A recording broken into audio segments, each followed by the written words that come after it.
Hi everybody, Mike Friedman here, aka your friendly neighborhood technology elf, back at it with another edition of 30 Days of Technology. We're day number 7, and today we're going to be talking about a really cool ecosystem from our friends at Lutron. It's called Caseta.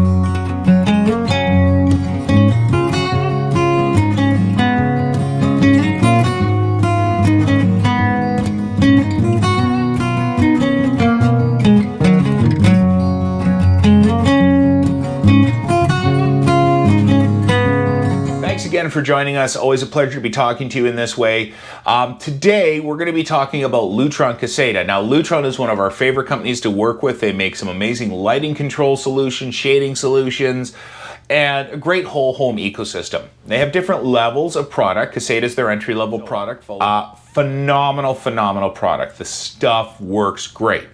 What I love about Caseta is if you're doing a smaller system, 50 to 75 different products or less, this is the perfect solution. It's cost effective, you can get it anywhere, and it really works well. But predominantly what we use it for is lighting control.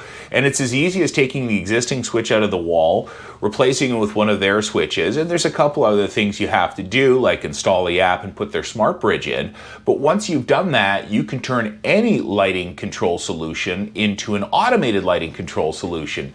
And we've talked about scenes in the past. What's really neat is you can put a bunch of switches in the house and create a scene where a bunch of lights do a bunch of things simultaneously.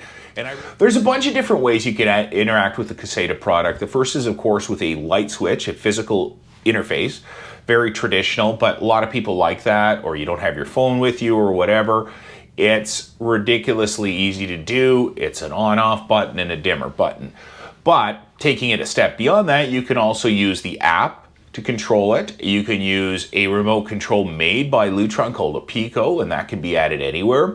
And of course, voice control as well. So now let's get a little bit more into the Lutron ecosystem and how to put it all together.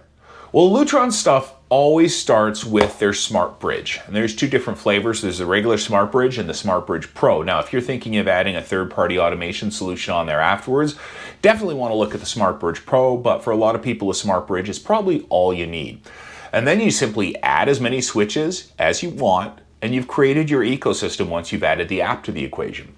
Now, what I really love is the Lutron stuff works with their blinds as well. And of course, they make phenomenal blinds. So now you have an app that controls your lighting and your blinds, and they can start to work in conjunction with each other. So as an example, if you're one of those people who likes to close their blinds at the end of the day, you can have your lights on the outside of your house come on while your blinds come down. Really neat stuff, and you can go really deep into it as well.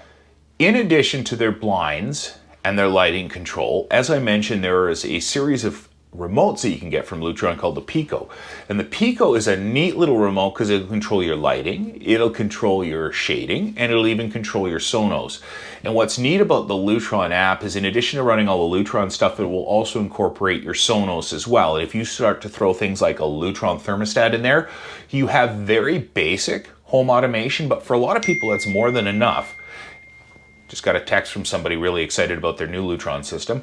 It's more than enough for what you need to automate. So it's a great place to go if you're doing a retrofit or a renovation on your home, or you're looking for just very basic automation that you can build on later. So for 30 Days of Technology, my name is Mike Friedman, aka the Technology Elf, thanking you very much for joining us and reminding you that if you've seen value in these videos, please feel free to like our videos, subscribe to our YouTube channel, share our videos, tell your family or friends, and comment on anything you'd like to see us talk about in the future. Looking forward to talking to you again tomorrow in our next episode. Thank you for joining us.